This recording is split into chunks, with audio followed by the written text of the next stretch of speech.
ఈ యొక్క మధ్యాహ్న కాల తరగతిని మళ్ళా ఆలోచించాలి.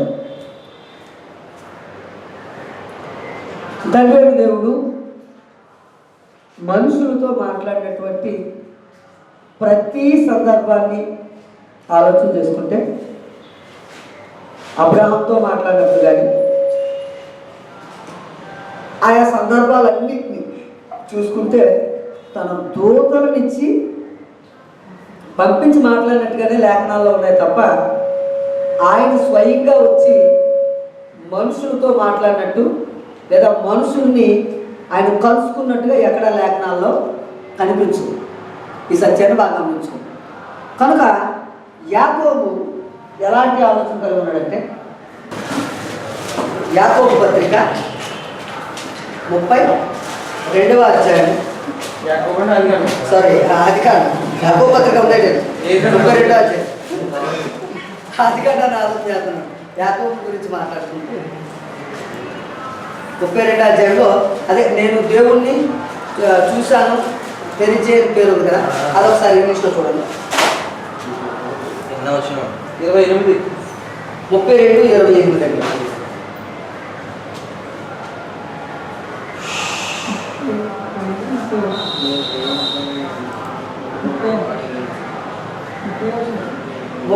వచనం అండి.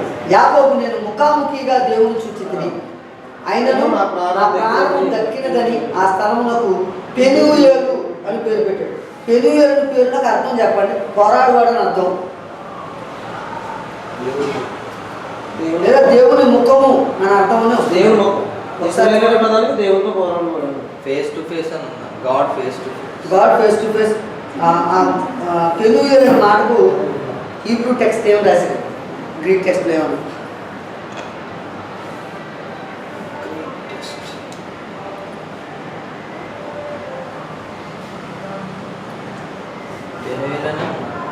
పెనుయేలు అని ఇచ్చాడా డైరెక్ట్గానా? ఫేస్ ఆఫ్ గాడ్ అంతే. దేవుని ఎదుర్కొంటా ఆయన సెన్స్ ఏంటంటే నేను దేవునితో మాట్లాడాను, దేవుడే నన్ను ఇచ్చేసాడని ఆ సెన్స్నే పెట్టాడు. వాస్తవానికి అయితే ఆయన కింద ఏమన్నాడంటే నేను దేవుడితో మాట్లాడానని చెప్పుకుంటూ ఏమన్నాడంటే 30వ వచనం అయినను నా ప్రాణము దక్కినదని అన్నాడు. అంటే ఆ సెన్స్ అక్కడ ఏమని చెప్పాడంటే దేవుడు చూసేవాడు బ్రతకడం అనే సెన్స్ని అక్కడే ఇచ్చేసాడు. అయినా నా ప్రాణం దక్కింది, నేను దేవుడినే చూశానంటాడు. కానీ మిగతా లేఖనాలన్నీ ఏం చెప్పబడ్డాయంటే ఎవడు దేవుడిని చూడలేదు, చూడ నేరడు అని చెప్పి. అంటే ముందు కాలంలో ఉన్నటువంటి సందర్భాల్ని తర్వాత కాలంలో ఉన్నటువంటి సందర్భాల్ని పరిశీలన చేసినప్పుడు దేవుడు మానవుడితో మాట్లాడేటప్పుడు తన వర్తమానాన్ని దేవదూతుల ద్వారా పంపించాడు అనే సంగతి అన్ని సందర్భాల్లో మనకు తెలిస్తే కనుక ఇక్కడ యాకోబు కూడా మాట్లాడింది లేదంటే ఆయన పెనుగులాడింది ఎవరితో అనుకున్నట్టయితే దేవదూతతో వస్తే అనేది దేవుని చూసాను. ఎలా చూసాడు అన్నాడు. దేవుడు కుడిపాత్ర కూర్చుంటారు. దేంట్లో చూశాడండి, దేంట్లో చూశాడు. ఉదాహరణకి చూడండి, ఇతరున్నాడు ఎవరు అతను పౌలు గారు, యోహాన్ అడిగారు ఎక్కడికి వెళ్ళిపోయాడు యోహాన్ ఎక్కడికి వెళ్ళాడు? ఆయన ఆత్మను నిత్యత్వాన్ని తీసుకెళ్ళాడట. నిత్యత్వాన్ని తీసుకెళ్ళిన తర్వాత యోహాన్ని అడిగారు ఎలా ఉంటాడు దేవుడు అంటే వర్ణించలేకపోయాడు, చెప్పలేకపోయాడు యోహాన్. భయపడిపోయాడు. ఆ విధానం చూడ. అందుకే అంటాడంటే ఫైనల్గా ఒకటే మాట పెట్టాడు. ఏమన్నాడంటే ఒకవేళ మనం చనిపోయిన తర్వాత వెళితే ఎలా ఉంటామంటే ఆయన ఎలా ఉంటాడో మనం అలా ఉంటాం అన్నాడు. అంతే. ఎలా ఉంటాడు ఆయన అంటే ఇప్పుడు నేను చెప్పలేను, మనం చనిపోతాం కదా, మనం వెళ్తాం కదా, అక్కడికి వెళ్ళాక ఆయన ఎలా ఉంటాడో మనం అలా ఉంటాం అన్నాడు. అంతే. అంతే తప్ప ఇలా ఉంటాడని వర్ణించలేకపోయాడు. కారణం భాష సరిపోదు, ఆ వర్ణనకి అందనివాడు.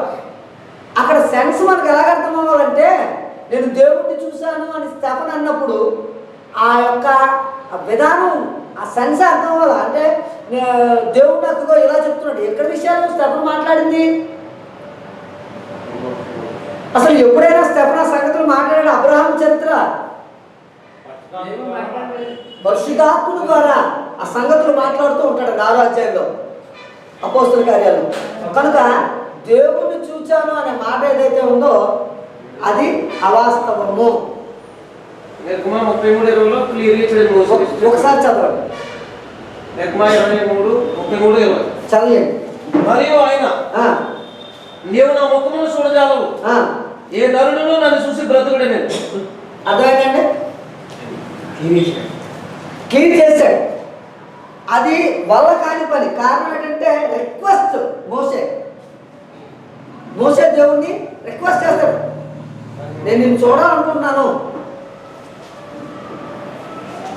ఓపెన్గా చెప్పాడు అండి. ఏమో మరి మోసే కంటే గొప్ప ఉంటే మనం ఏం చేయలేము. దేవుడు అంతటి గొప్ప విధానం. అయితే దేవుడు పరిశుద్ధాత్మతో నింపుకున్నవాడే ఆకాశమును తేరి చూచి దేవుని మహిమను యేసుక్రీస్తు కుడిపార్శ్వమున నిలిచియుండుటయు చూసి ఆకాశము తిరుగుబట్టయు మనుష్య కుమారుడు దేవుని కుడిపార్శ్వమున నిలిచియుండుటయు చూచుచున్నానని చెప్పాను. కొలస్సీయులకు రాసిన పత్రిక 3వ అధ్యాయం 1వ వచనం. నువ్వు చదువు వెంకటరాగా. కొలస్సీయులకు రాసిన పత్రిక 3వ అధ్యాయం 1వ వచనం.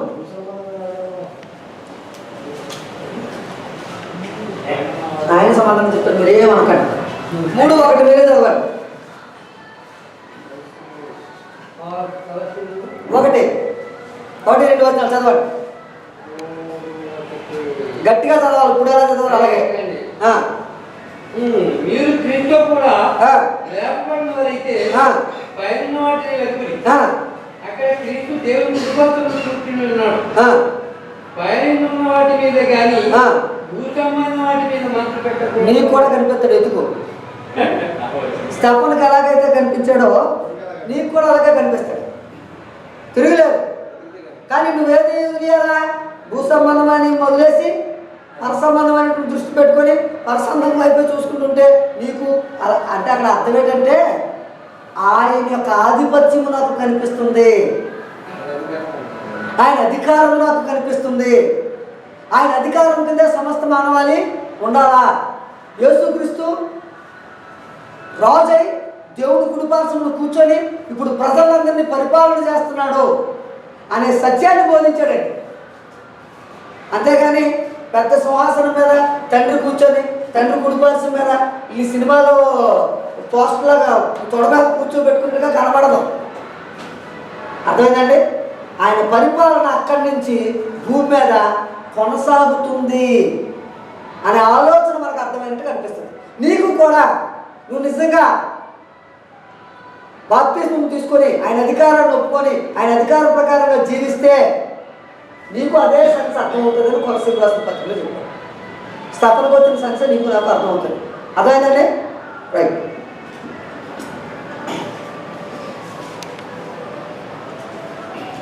33వ అధ్యాయానికి వద్దామండి.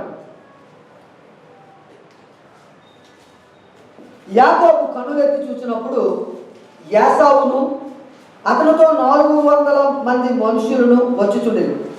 అప్పుడు అతను తన పిల్లలను లేయా రాహేలుకును 2 దాసీలకును పంచి అప్పగించాడు. అతను ముందర దాసీలను వారి పిల్లలను వారి వెనక లేయాను ఆమె పిల్లలను ఆ వెనక రాహేలును యోసేపు ఉంచి తాను వారి ముందర వెలుచు తన సహోదరుని సమీపించే వరకు 7 మార్లు నేలను సాగిలిపడింది.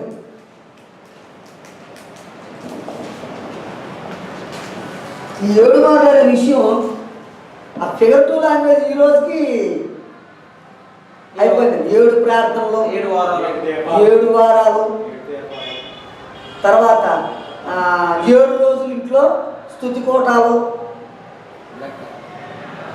కదా. అసలు దాని అర్థం ఏంటంటే 7 అనే సంఖ్యకు సంఖ్యాశాస్త్రంలో ఉన్న విలువ ఏంటంటే సంపూర్ణము. సంఖ్యాశాస్త్రంలో ఉన్నటువంటి దాని విలువ సంపూర్ణము అని అర్థం. ఇతని భయం ఎంత స్థితికి తీసుకొచ్చిందంటే మీరు చెప్తే నమ్మరండి, ఏదైనా ఒక విషయంలో మనం కంగారు అయిపోతుంటాం, కంగారులో ఎక్కువ తప్పులు చేసేస్తాం. ఏమైనా తప్పు చేసామంటే మర్చిపోయినా కంగారు పడిపోయింది సార్ అంటాం. మీరు గమనించండి, మనం ఎడం చేతి బాగానే వెళ్ళాలి. ఒక్కొక్కసారి కుడివైపు వెళ్ళిపోతాం, ఏదో జరిగిపోతాం, ఏమైనా వస్తుంది కంగారు పడిపోయింది సార్ అంటాం. కంగారు పడితే చేసేది ఏంటి? తప్పే. కావాలో ఎన్నో తప్పులు చేస్తాడు. వీడు భయం ఎంతవరకు చేస్తుందంటే 400 మంది మనుషులు వేసుకొని వచ్చేసరికి ఈయనకి వాళ్ళ అమ్మ చెప్పిందే గుర్తుకు వచ్చేస్తుందంటే. కానీ యాసావు మారాడనే సంగతి మాత్రం యాకోబుకి తెలియట్లేదు. యాకోబుకి ఎప్పుడు తెలుస్తుందంటే కలుసుకున్న వరకు తెలియదు. కనుక దాని భయాన్ని ప్రదర్శించడం, తన అన్నకు విధేయతను చూపించడమే కనబడతారు తప్ప అది ఫార్మాలిటీ వేషం మారితే మాత్రం కాదు. తన విధేయతను కనబరుస్తున్నాడు, తన భయాన్ని వ్యక్తం చేస్తున్నాడు. అది చదవండి కాదు.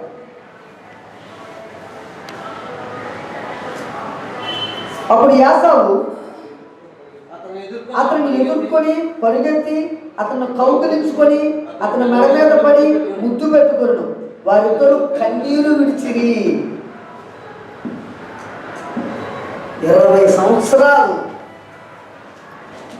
విడిపోయినటువంటి అన్నదమ్ములు ఒక్కసారి కలుసుకునేసరికి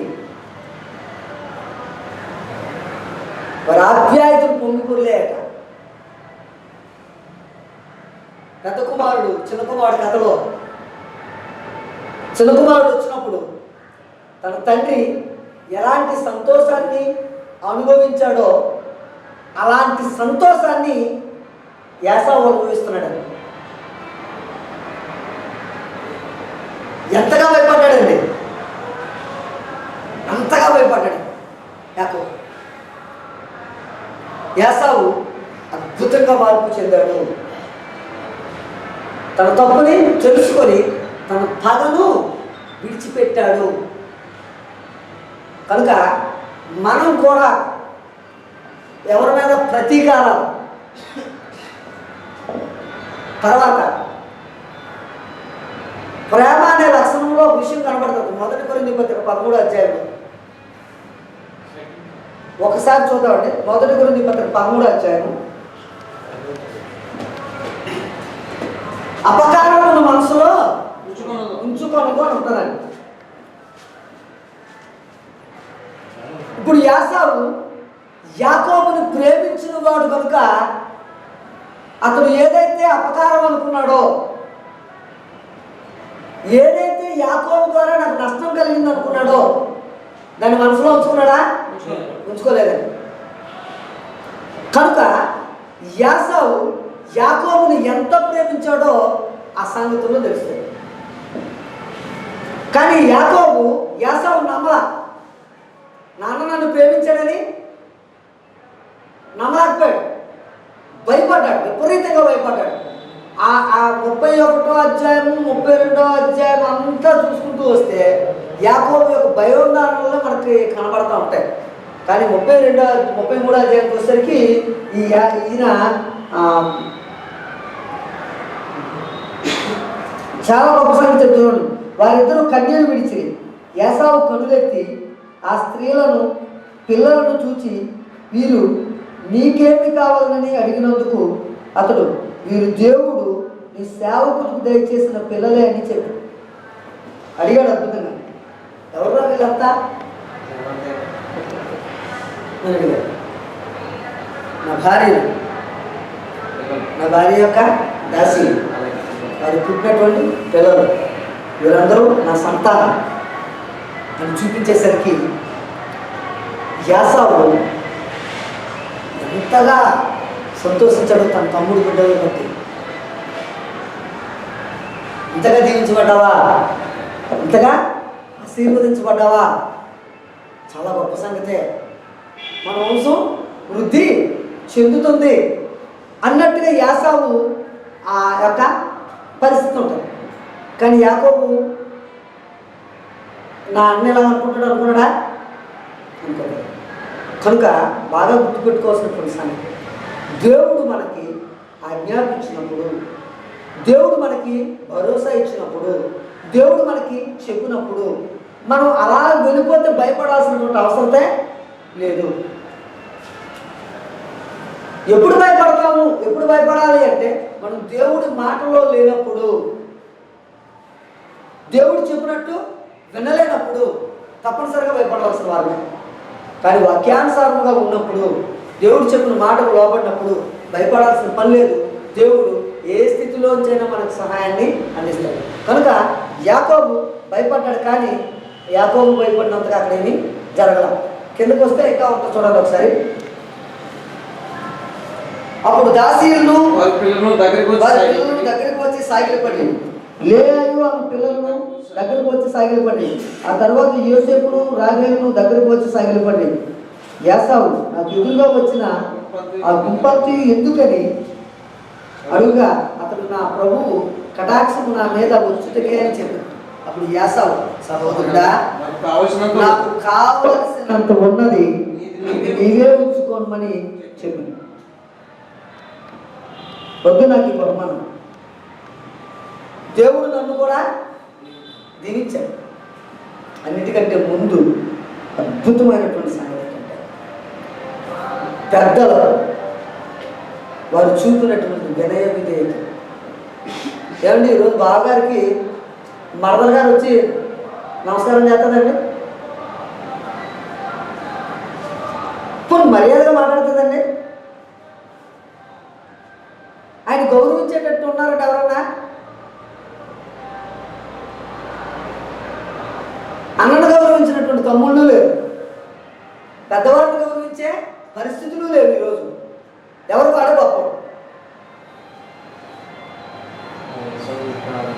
కానీ మంచి లక్షణం కాదు. దేవుడు వారికి ఆ వయసునిచ్చాడు, ఆ పెద్దరికాన్ని ఇచ్చాడు. కనుక మనం వాటిని గౌరవిస్తూనే ఉన్నాం. సాగిలు పడ్డారట తన భార్య, బిడ్డలు అందరూ కూడా. మరి మన పిల్లలు మన పెద్దవారిని అలా గౌరవిస్తారా? గౌరవిస్తారండి? అస్సలు చాలా రెక్లెస్గా పోతాం. అలాంటి దెబ్బలాడతాం పోను మనం. ఎరా కర్ణాన్ని పలకరించావా? కర్ణానికి వందనాలు చెప్పావా? కర్ణానికి నమస్కారం చేసావా అంటావట మనం అనం. ఒకవేళ తండ్రి ఎలా చెప్తే పోనీ తల్లి నన్ను నమస్కారం చేయమంటావా? నా పిల్లలే తక్కువ, నా పిల్లలు ఇంజనీర్. నువ్వు ఇంజనీర్ అయినా సరే ఆయన కొడుకువే కదా, తమ్ముడు కొడుకువే. నువ్వు డాక్టర్ అయినా తమ్ముడు కొడుకువే, నువ్వు కలెక్టర్ అయినా తమ్ముడు కొడుకువే, నువ్వు చిన్నోడివే. ఆయన దగ్గర నువ్వు తలంచాల్సిందే. నిన్న ఆయన మనస్ఫూర్తిగా హృదయపూర్వకంగా దీవించాల్సిందే. మర్యాద నేర్చుకోవాల్సినటువంటి పరిస్థితి. కుటుంబాల్లో మనకు కావాల్సినటువంటి విధానం. భర్త చెప్పాడు, మీ బావగారు అన్నాడేమో, వెళ్ళి ఆయనకి ఇచ్చిన మర్యాదను ఇచ్చారు. సాగిలపడి నమస్కారం చేశారట, వంగి నమస్కారం చేశారట. కనుక మన కుటుంబాల్లో కూడా మనము అలాంటి వారు ఎవరైనా ఉంటే, మీ బావల్ని లేదంటే మీకంటే పెద్దవారిని ఖచ్చితంగా గౌరవించాలి. అలా గౌరవించలేనటువంటి వారు ఎవరైనా ఉంటే దయచేసి ఇప్పుడే మార్చు. అప్పుడే మర్యాద, అప్పుడే ఆ విధానం గౌరవం. వెంటనే యాసావు ఎలాగైపోయి ఉంటాడంటాం. అలా వంగి నమస్కారం చేస్తుంటే పిల్లలు, ఆ భార్యలు వీళ్ళందరూ చేస్తుంటే అప్పుడు అడిగాడట, అబ్బాయి ఇవన్నీ ఎందుకురా, ఏంటి ఇవన్నీ గుంపంతా వచ్చింది ఏడు సంగతి అని అడిగాడట. అడిగితే ఇవన్నీ నా మీద నువ్వు ప్రేమ చూపించడానికి, దయను చూపించడానికి. అంటే ఇప్పుడు ఇతను ప్రేమను దయను దేంతో కొనుక్కోవాలనుకున్నాడు.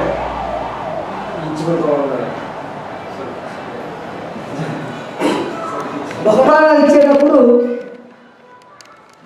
ఇచ్చేటప్పుడు గుర్తుపెట్టుకోవాల్సిన సంగతి. అలాంటి ఆలోచన ఉండొచ్చండి. ఎప్పుడు అలాంటి ఆలోచన ఉండకూడదండి. ఇవన్నీ ఇప్పుడు యాకోబులో చూస్తున్న మైనస్ పాయింట్లు చూస్తున్నాం మనం.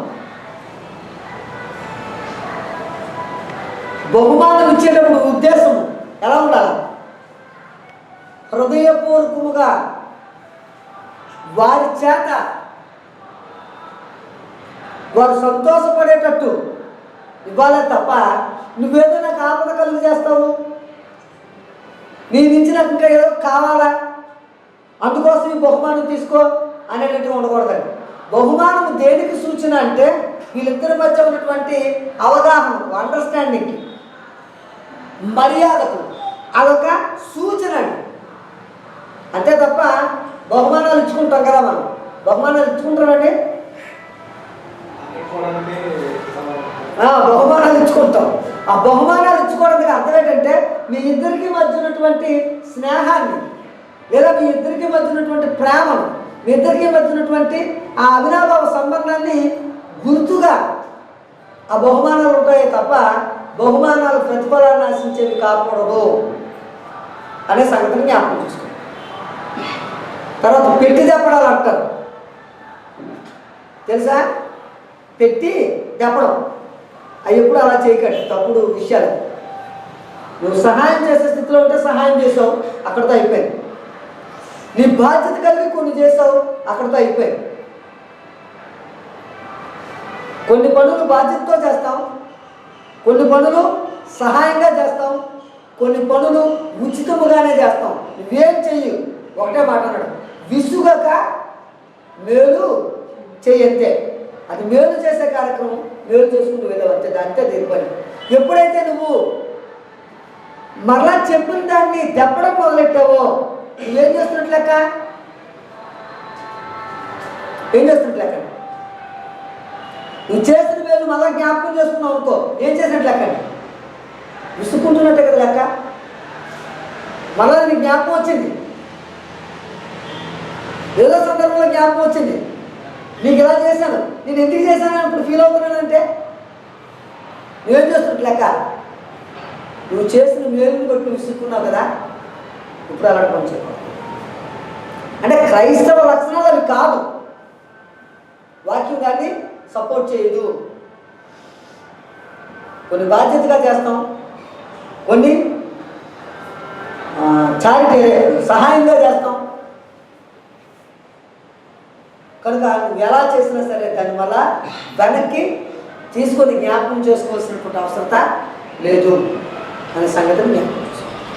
నేను అంటాడు దేవుడే నన్ను ఆశీర్వదించాడు అని. నాకు నువ్వు భయపడ్డావు, భయపడింది ఏం లేదు, చక్కగా బతుకుతావు అని చెప్పాడు. కిందకు వచ్చాడు ఇక చూడండి.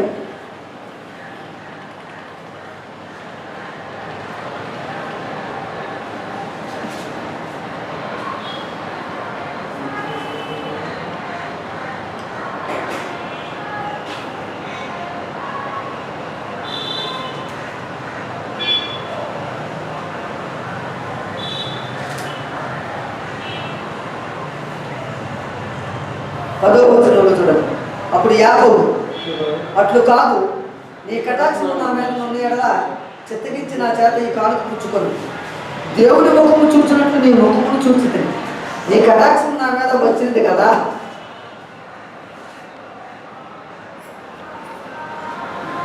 ప్రేమను నమ్మలేకపోతున్నాడు. ఎవరు?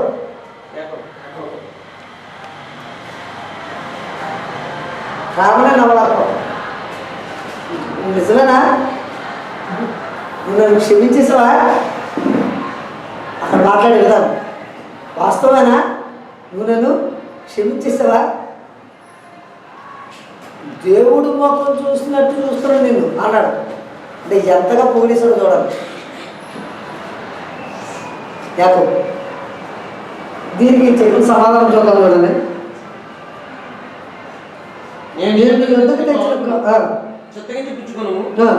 దేవుడు నన్ను కరుణించాను, మరి నాకు కావాల్సినంత ఉన్నదని చెప్పి అతని బలవంతం చేసిన కనుక అతను దాన్ని పుచ్చుకొని మనం వెళదాం, నేను నీకు ముందుగా సాగబోదని చెప్పగా అతడు నా యొద్ద ఉన్న పిల్లలు, పసిపిల్లలు, గొర్రెలు, మేకలు, పశువులు పాలిచ్చినవని నా ప్రభువును తెలియదు. ఒక్క దినమే వాటిని ఒడిగా తోలని ఎడల ఈ మంద అంతే చచ్చును. నా ప్రభు దయచేసి తన దాసునికి ముందుగా వెళ్ళవలను. నేను నా ప్రభునకు షేర్నకు వెళ్ళి వచ్చే వరకు నా ముందున్న మందలు నడవగలిగిన కొలదని ఈ పిల్లలు నడవగలిగిన కొలదని వాటిని మెల్లగా నడిపించుకుని వచ్చేదని అతనితో చెప్పాను.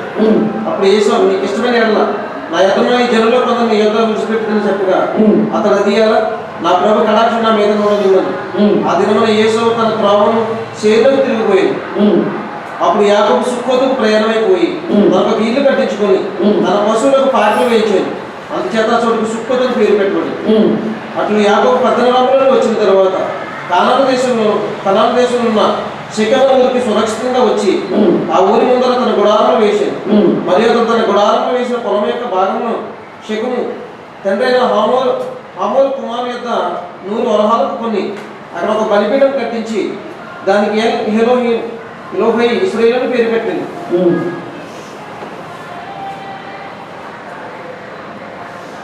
ఇద్దరు చక్కగా విడిపోయారు. అబ్బాయి అయితే నీకు కావలిస్తే కొంతమంది నా మనసును నువ్వు తోడుగా ఉంచుకో. ఈ ప్రదేశాలన్నీ మళ్ళీ నువ్వు ఇదైపోయాయి కదా, కొత్త కదా, నీకు సహాయకులుగా ఉంటారంటే అవసరం లేదు, నా దగ్గర ఉన్నప్పుడు మనసు చాలు అని చెప్పేసి అన్నిటి జరిగింది. అనేసిన తర్వాత ఆయన భవన్ ఆయన వెళ్ళిపోడు, ఈయన చక్కగా వేసుకున్నాడు. ఇక్కడ 34వ వచనం మనం నేర్చుకోవాల్సిన నీతి అది నీతి ఏంటంటే తన పిల్లలకు ఒక విషయాన్ని ఆజ్ఞాపించాడు. ఇక్కడ ఉన్న మనుషులు ఎలా ఉంటారో మనకి తెలీదు. నువ్వేం చేస్తావంటే గుడారాల్లోనే ఉండు, నేను అవన్నీ చూసి వస్తాం అని చెప్పి గుడారం వేసి ఆ ఊరు చూడటానికని ఫ్యామిలీ బయటకు వెళ్తాను.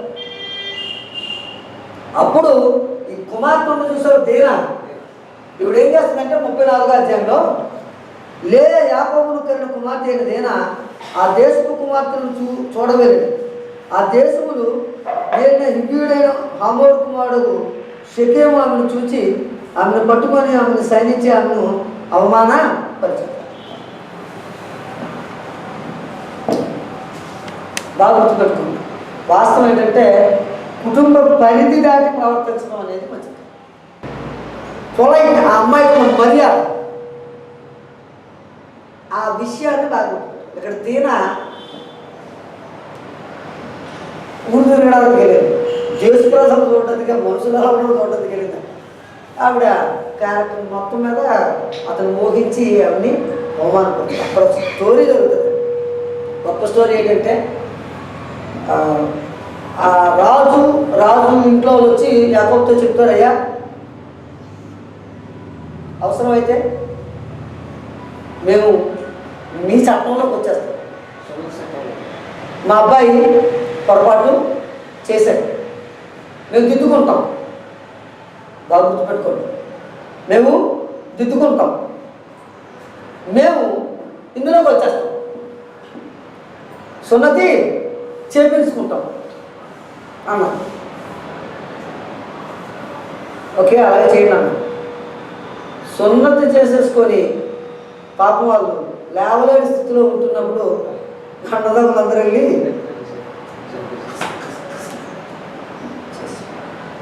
కారణం చాలా ఉంటాయి. మనం తప్పు చేసి మనం అవమానాన్ని తట్టుకోలేని స్థితిలో ఉంటాం. అవతల లేదో మనకి చేస్తారని అనుకుంటాం. కొన్ని జాగ్రత్తలు ఖచ్చితంగా మనం కూడా వహించాలా. కొన్ని పరిస్థితులు మనం కూడా చూసుకోవాలా. మనకు దేవుడు జ్ఞానాన్ని ఇచ్చాడు. బాగా గుర్తుపెట్టుకుని ఆడపిల్లలు ఎక్కడికైనా బయటికి వెళ్ళినప్పుడు సమయం దాటి బయటికి వెళ్ళకండి. పరిస్థితులు బట్టి మసులుకోవడానికి జ్ఞానం చొప్పున ప్రవర్తించండి, కానీ జ్ఞానాన్ని మూర్ఖత్వంతో మాత్రం బయటికి వెళ్ళకండి. మీరు జ్ఞానవంతులే, కానీ అందరూ పరిస్థితులు సరిగా ఉండవు. ఈ విషయాన్ని 34వ అధ్యాయంతో మనకు ఆ విషయాలు అర్థమవుతాయి. మనకు 35వ అధ్యాయం నుంచి చదువుకునేసరికి 50వ అధ్యాయం వరకు ఒక ఇంపార్టెంట్ పర్సన్ వచ్చేస్తాడు. ఇక్కడ 34వ అధ్యాయంలో ఒక విషయం మళ్ళీ మనకు కనబడుతుంది.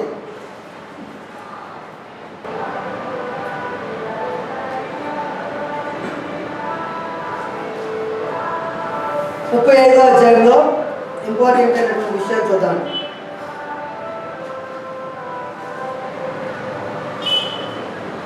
9-10 వచనాలు.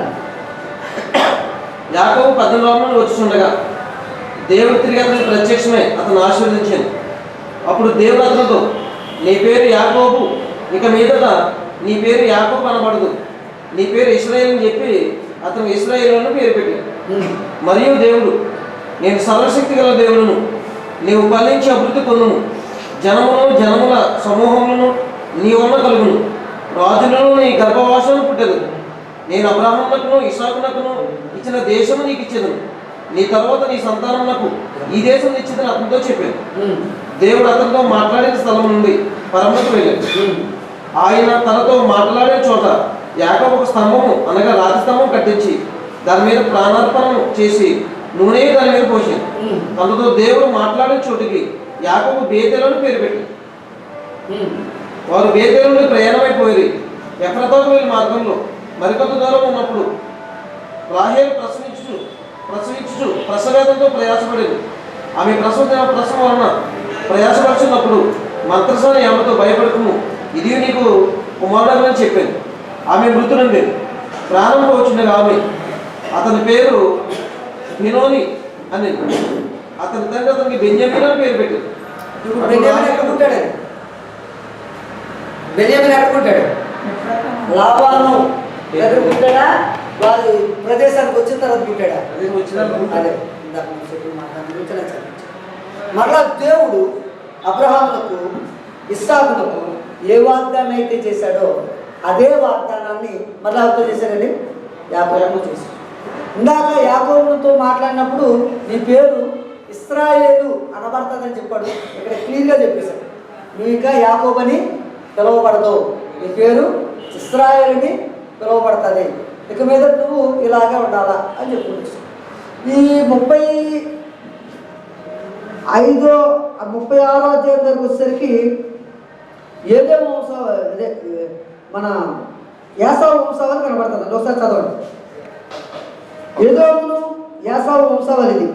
యాసావు కనాను కుమార్తెల్లో హిత్తీయుడైన ఎలోను కుమార్తె అయిన ఆదాను, హివీడైన సిబ్యోను కుమార్తె అయిన ఆనా కుమార్తెకు అహోలీబాను, ఇస్మాయిల్ కుమార్తెయు నెబాయోతు సహోదరియు నైనా బాషెమెతును పెళ్ళియాడెను. ఆదా యాసావులకు ఎలీఫజును కనెను, బాసుమతి రఘుయేలును కనెను. అహోలీబామ యాషీషును యోలామును కోరాహును కనెను. కనాన్ దేశంలో యాసావునకు పుట్టిన కుమారులు వీరే.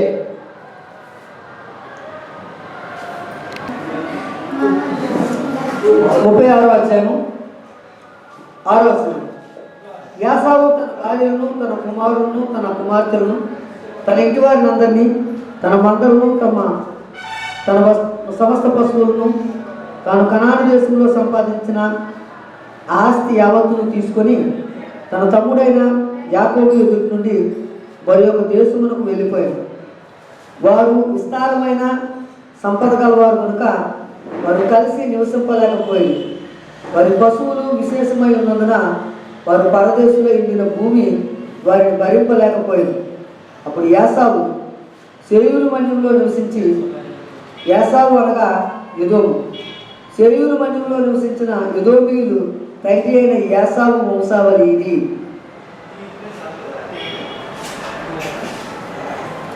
ఇదే పరిస్థితి అబ్రహాం కాలంలో చూస్తాం. అక్కడ గొడవ అయింది, ఇక్కడ గొడవది ఏం కాలేదు. యాకోబు ఎస్టాబ్లిష్డే, యాసావు ఎస్టాబ్లిష్డే. వీరిరువురు కూడా అక్కడ వాడినటువంటి పదం ఏంటంటే వీరిరువురు కలిసి ఉంటుండగా వారు ఉన్నటువంటి ప్రదేశం సరిపోలేని కారణంగా ఇద్దరు అన్నదమ్ములు విడిపోయారు. యాసావుని అక్కడి నుంచి ఏమని పేరుతో పిలువబడడం జరిగింది? ఎదోము. ఎదోమీయులు అనేసరికి యాసావు యొక్క సంతానం అని ఖచ్చితంగా మనం రైల్లోకి ఎక్కువాలి. కారణం ఏంటంటే ఇక నుంచి చరిత్ర అంతా కూడా యోసేపు చరిత్ర అయిపోయిన తర్వాత ఇశ్రాయేలీయులు చరిత్ర వచ్చినప్పుడు వస్తున్నటువంటి ప్రదేశాలన్నింటినీ మనం జ్ఞాపకం చేసుకోవాలా. ఎదోమీయులు, మిద్యానీయులు, కప్తోరీయులు, ఫిలిస్తీన్లు, కస్లులీలు, వీళ్ళందరూ ఏ ఏ తెగల నుంచి వచ్చారో ముందు మనం ఆ జీనియాలజీ అంతా చెప్పుకున్నాం. 10వ అధ్యాయాన్ని, ఆదికాండం, ఈ విషయాలన్నింటినీ బుర్రలో బాగా పెట్టుకుంటే కనాను దేశం యొక్క మ్యాప్ మనం కరెక్ట్ మ్యాప్ పాయింట్ చూసుకుంటే ఆ మ్యాప్ పాయింట్లో వీళ్ళు ఎవరెవరు ఎక్కడెక్కడ నివసించారు, వీళ్ళు ఎలాగెళ్ళి కొట్టుకుంటూ వారిని వచ్చారు, వీళ్ళందరూ ఏ తెగల వారు అనే సంగతులు మనం నిర్గమాకాండం దగ్గరకు వచ్చేసరికి మొత్తం హిస్టరీ అంతా క్లియర్గా చెప్పుకుంటున్నాం కనుక ముందు ఈ విషయాలు బ్రెయిన్లో పెట్టుకోవాలి. ఏదో వంశము అనేసరికి ఎవరి సంతానం అని? ఏసావు సంతానం. కనానీయులు అంటే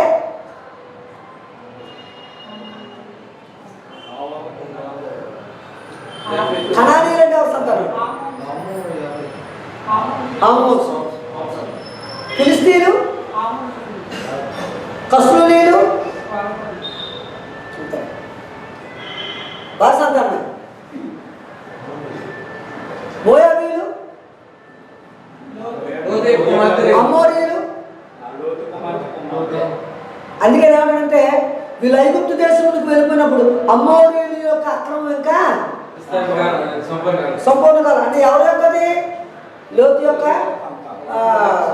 సంతానం. కనుక వీళ్ళందరూ ఎవరు అనే సంగతిని బాగా బుర్రలో పెట్టుకుంటే వీళ్ళందరితో నిండిపోయినటువంటి కనాను దేశాన్ని జయించి ఇశ్రాయేలీలు దేవుడు తను వాగ్దానం చేసిన ప్రజలుగా దేశాన్ని ఎలాగిస్తాడో మనం నిర్గమాకాండంలో చూస్తాం. ఇక్కడ ఈ సంగతిని గుర్తుపెట్టుకోండి. ఇతను ఏమంటాడు చూడండి, 36వ అధ్యాయంలో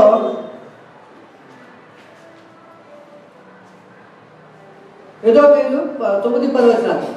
ఏసావు వంశవాళి. ఏసావు కుమారుల పేర్లు ఇవే. ఏసావు భార్య అయిన ఆదా కుమారుడు ఎలీఫజును, ఏసావు భార్య అయిన బాసెమతు కుమారుడు రఘుయేలును, ఎలీఫజు కుమారుడు తేమాను, ఓషూరు, సెఫో, గాతాము, కనజు, తిమ్నా. ఏసావు కుమారుడైన ఎలీఫజును ఉపపత్ని ఆమె ఎలీఫజుకు అమేలేకును కని. వీరు ఏసావు భార్య అయిన ఆదా కుమారుడు. రఘుయేలు కుమారుడు సహతు, జరహు, షమ్మా, మిజ్మా. వీరు ఏసావు భార్య అయిన బాస్మతి కుమారుడు. ఏసావు భార్యయు సిబ్యోను కుమార్తెయు ఆనా కుమార్తెయైన అహోలీబాము కుమారులు ఎవరనగా ఆమె ఏసావునకు కనిన యూసు, యాలాము, కోరాహు ఏసావు కుమారులు. వీరు నాయకులు. ఏసావు ప్రథమ కుమారుడైన ఎలీఫజు కుమారుడు తేమాను నాయకుడు, ఓమారు నాయకుడు, సెఫో నాయకుడు, కనజు నాయకుడు, కొరహు నాయకుడు, గాతాము నాయకుడు, అమాలేకు నాయకుడు.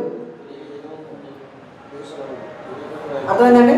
నాయకుడి పేర్లు ఈ వంశావళిలో అందరినీ గుర్తుపెట్టుకోకపోయినా మనం ఐడెంటిఫై చేసుకోవాల్సింది ఏంటంటే నాయకుడు అనే పేర్లు ఏవైతే ఉన్నాయో వాటిని ఖచ్చితంగా బుర్రలో పెట్టుకోవాలి. ఇవి తర్వాత కాలంలో మనకి విషయం అర్థమవుతుంది. 37వ అధ్యాయానికి వచ్చేసరికి యాకోబు వంశాలు చెప్పాడు.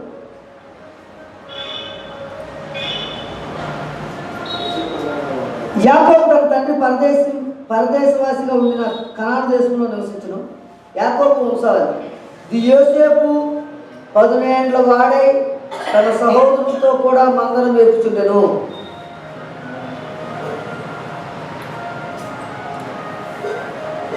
అతడు చిన్నవాడై తన తండ్రి భార్య అయిన బిల్హా కుమారుల యొద్ద, జిల్పా కుమారుల యొద్ద ఉండెను.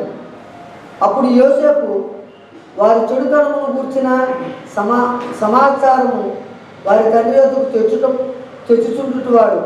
మరియు యోసేపు ఇశ్రాయేలు వృద్ధాప్యమందు పుట్టిన కుమారుడు కనుక తన కుమారులందరికంటే ఎక్కువగా అతన్ని ప్రేమించి అతని కొరకు విచిత్రమైన నిలువుటని కుట్టించాడు. అతని సహోదరులు అతన్ని తమ అందరికంటే ఎక్కువగా ప్రేమించుట చూసినప్పుడు వారు అతని మీద పగబట్టి. అన్నిటికంటే ఇంపార్టెంట్ విషయం ఏంటంటే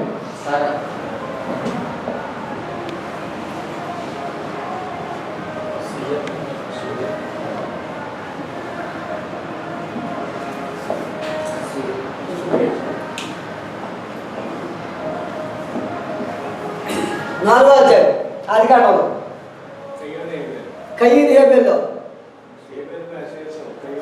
హేబేల్ మీద ఏం పడ్డాడండి? అసూయ. ఎందుకు? దేవుడు నీ అర్పణను అంగీకరించాడు, నా అర్పణను అంగీకరించదు. తప్పకపోవడం అసూయ పడిపోతాడు. 2వ పేతురు పత్రిక 2వ అధ్యాయం 1వ వచనం నుంచి చదువుదాం. 1 పేతురు పత్రిక 2వ అధ్యాయం 1 నుంచి. ప్రభు దయలను మీరు చూసిన ఎడల సమస్తమైన దుష్టత్వమును, సమస్తమైన కపటమును, వేషధారణను, అసూయను, సమస్త దోషమైన మాటలను మాని అంటే ఎవరిలో ఉందని అర్థం? ఇప్పుడు అసూయన గుణం మనలో కూడా ఉందని అర్థం. మాని మనం ఎలా జీవించాలంట? కొత్తగా జన్మించిన శిశువును పోలిన వారే. వాడికి అసూయ ఉంటుందా?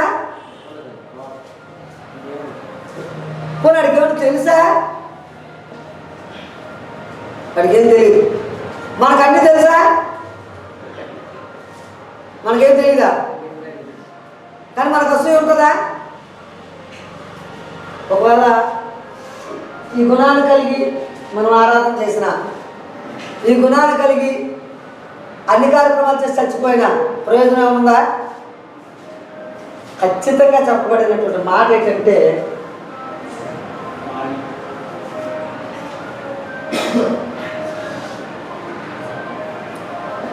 నాకు కండిషన్ పెట్టాడు.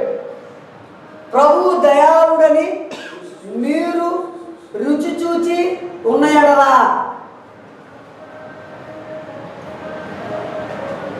యేసుప్రభు లోకరక్షకుడు, ఆయన ఉండే స్థలంలో నేను ఉండేలా నన్ను తీసుకెళ్తాడు, ఆయన నా పాపాన్ని క్షమించగలుగుతాడు, నన్ను పరిశుద్ధుడిగా మార్చబడతాడు అన్నది వాస్తవం అయితే ఇది మానవ వాస్తవం.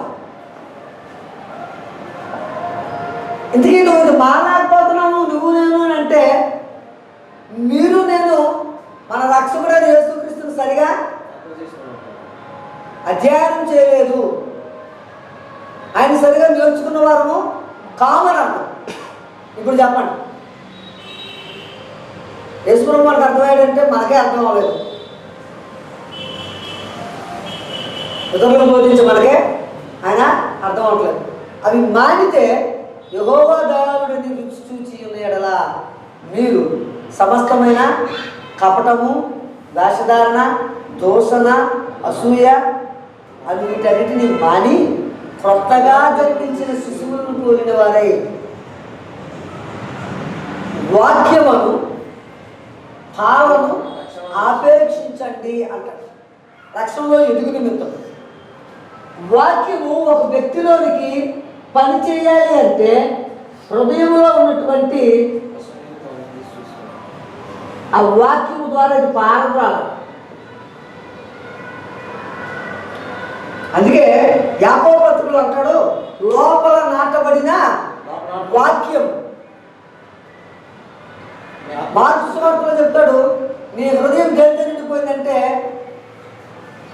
మనుషుని హృదయము నుండి బయలు వెడలినవన్నీయు కామ క్రోధ లోభ మోహ మదమత్సరములింకెన్నో మనుషుని అపవిత్రతకు గురి చేయుచున్నవిగా మనసులో నెమ్మది లేక జీవించుచున్నావా. మనుషుని హృదయం వాటితో నిండిపోయింది. ఎప్పుడైతే వాక్యం లోపల నాటబడతాదో అవన్నీ ఏం చేయబడతాయంటే క్లీన్ చేయబడతాయి.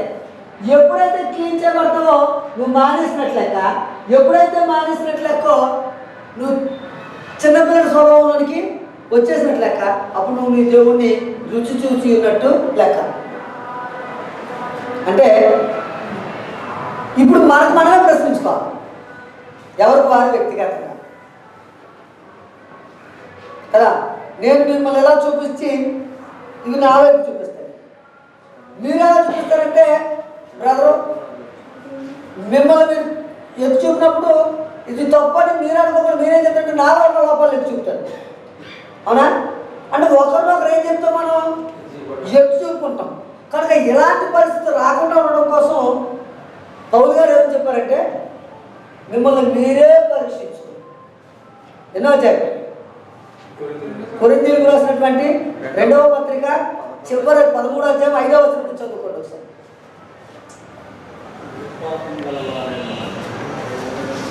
5వ వచనం చదవండి.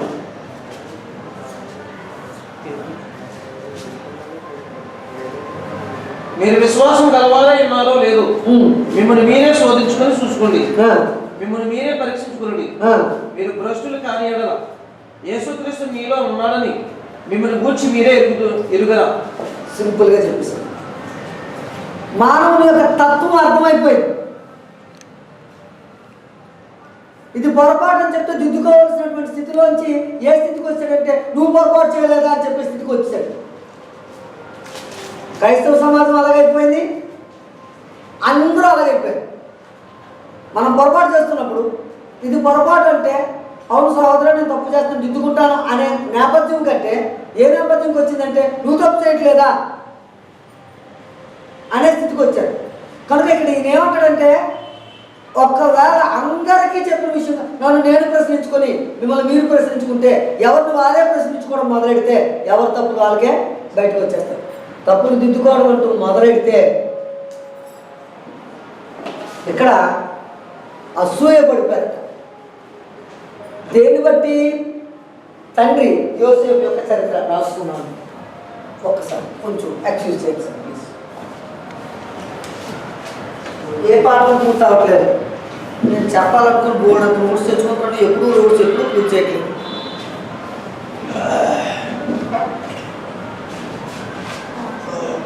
యోసేపు యొక్క చరిత్రను చూద్దాం. యోసేపు తండ్రికి ఇష్టడైన కుమారుడు. అక్కడ రీజన్స్ చెప్పాడు. రీజన్ ఏం చెప్పాడంటే వృద్ధాప్యంలో పుట్టినటువంటి కుమారుడు అన్నాడు. అంటే యోసేపు ఎక్కడ పుట్టాడు? లాబాను ఇంటి దగ్గరే. ఆయనే చివరుడు. అవునా? తర్వాత ఇక్కడికి వచ్చేసరికి కనాను దేశం వచ్చేసరికి ఎవరు పుట్టారు? బెన్యామిన్. అసలు వాస్తవానికి చెప్పాలంటే చిన్నవాడు ఎవరు? బెన్యామిన్. కానీ దేవుడు సంకల్పం, దేవుని యొక్క ఆలోచన ఎవరి మీద ఉందంటే యోసేపు మీద. మీరు బాగా గుర్తుపెట్టుకోవాల్సిన సంగతి ఏంటంటే చరిత్రలో రాజ్యం విడిపోయినప్పుడు యూదా రాజ్యానికి సపోర్ట్గా నిలబడింది ఏ రాజ్యం అండి? ఎవరండి? ఏ గోత్రం? బెన్యామిన్ గోత్రం. అపోస్తలుడైన పౌలు బెన్యామిన్ గోత్రం. దాని చరిత్ర చాలా గొప్ప. బెన్యామిన్ గోత్రం చరిత్ర. ఈ పాఠాలు చివరికి వచ్చేసరికి గోత్రాల వివరణ ఇస్తానండి నేను వచ్చే వారంలో. ఒక్కొక్క గోత్రము, ఆ గోత్రం తాలూకా ప్రదేశం, వాళ్ళు ఎక్కడెక్కడ స్టాండ్ అయ్యారు, వారిలో ప్రముఖులు,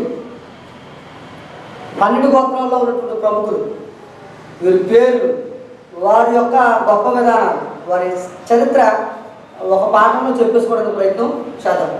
ఇక్కడ యోసేపు వృద్ధాప్యంలో పుట్టిన కుమారుడని, అన్నిటికంటే ముఖ్యంగా యోసేపును ప్రేమించడానికి ఒక చక్కటి రీజన్ కనిపిస్తుంది. రీజన్ ఏంటంటే రాహేలును బాగా ప్రేమించిన వాడు కనుక. అలాగే బైబిల్లో రాయలేదు, కానీ మనం బెటర్ అండర్స్టాండింగ్ చేసుకోవచ్చు. అక్కడ రీజన్ రాసింది ఏంటంటే వృద్ధాప్యంలో పుట్టినటువంటి కుమారుడని గుర్తెరిగి ఎక్కువగా ప్రేమించాడు. ఇతనేం చేసేవాడంటే అన్నదమ్ముల విషయాలన్నీ తీసుకొచ్చి తండ్రికి చెప్పాడు. వీళ్ళు చేస్తున్నటువంటి పనులన్నీ అంటే ఇప్పుడు అటాచ్మెంట్ ఎవరితో ఎక్కువ ఉందంటే యాకోబుతోటి యోసేపునకు ఎక్కువ సంబంధం ఉంది. ప్రతి విషయం తీసుకొచ్చి చెప్తారంటే కరెక్ట్ కదా, ఆటోమేటిక్గా అసూయ వచ్చేస్తుంది.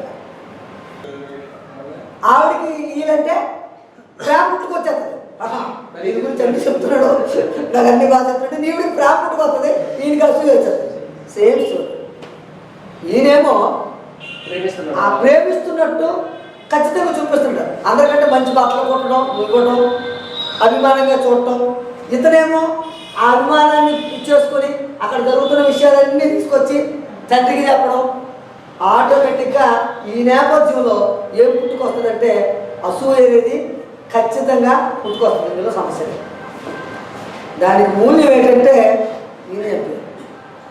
ఈయనకి ఇంకొక గొప్ప దేవుని ప్రణాళిక ఉందంట. వీడికి ఏ గుణం ఉందంటే కలలు కనేవాడంట. యోసేపు తండ్రికి ఇష్టుడు. 2 యోసేపు కలలు కనేవాడు.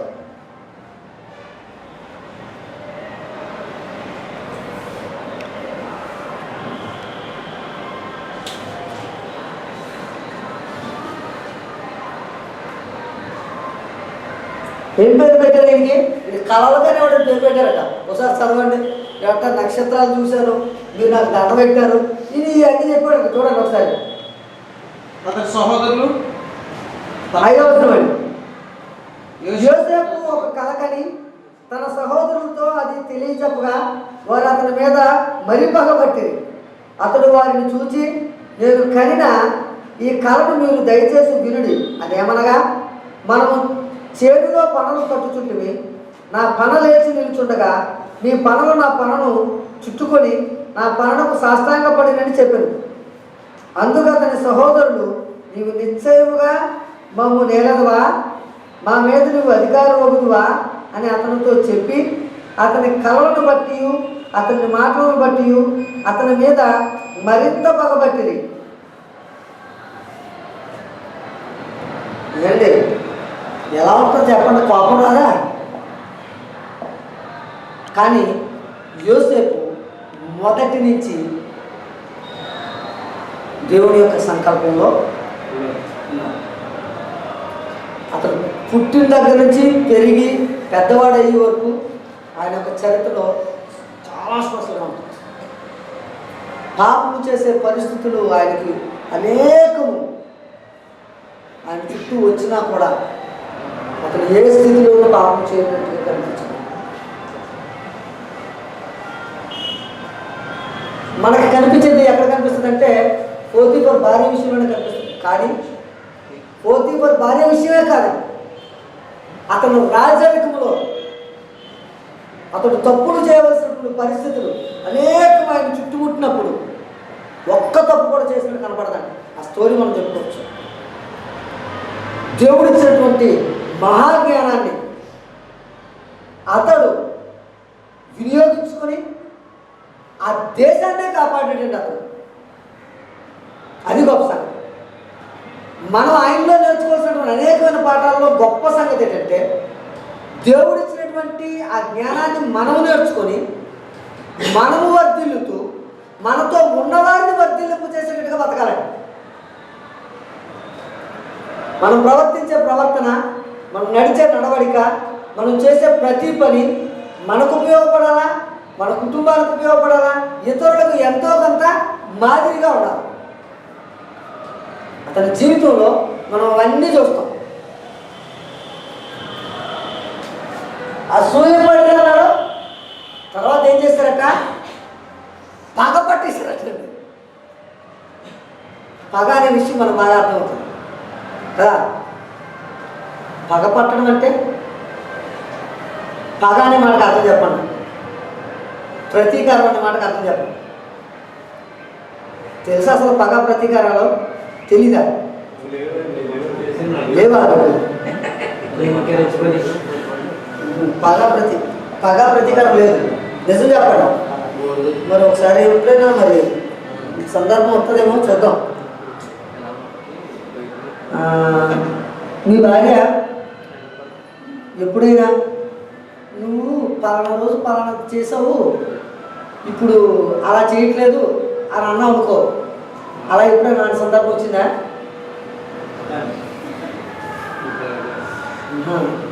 మరి ఏం పెట్టించుకున్నావు అయితే మనసులో? అది బాగా నీకు తెలియదు. దానికి అలా నువ్వు చెయ్యలేదు కదా అని నువ్వు చేసే ఏదో కార్యక్రమం ఉంటుంది, అదే ప్రతీకారం తెచ్చుకో. అది ఎలాగో నేను ఎక్స్ప్లెయిన్ చేస్తాను. ఇప్పుడు ఫర్ ఎగ్జాంపుల్, ఒకనొక దినాన్న మా కుటుంబంలో ఇలా జరిగింది, అది అలా జరగలేదు, అది నా మనసులో ఉండిపోయింది.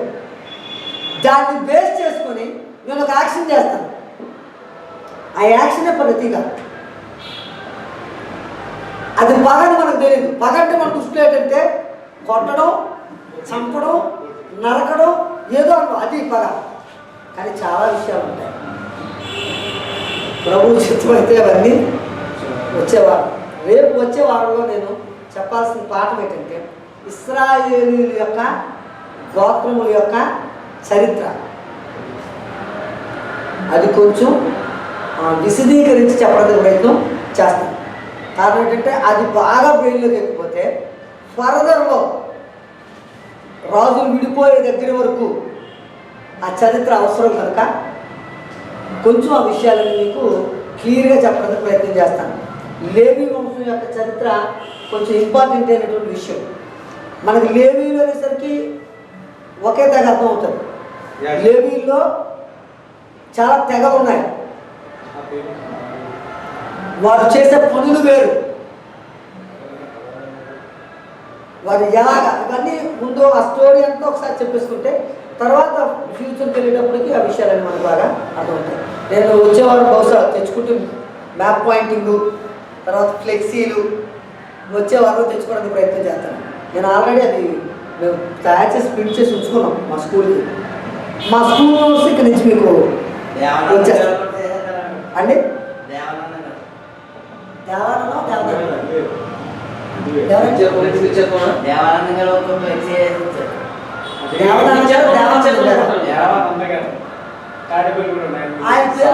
సహదేవుడు అండి.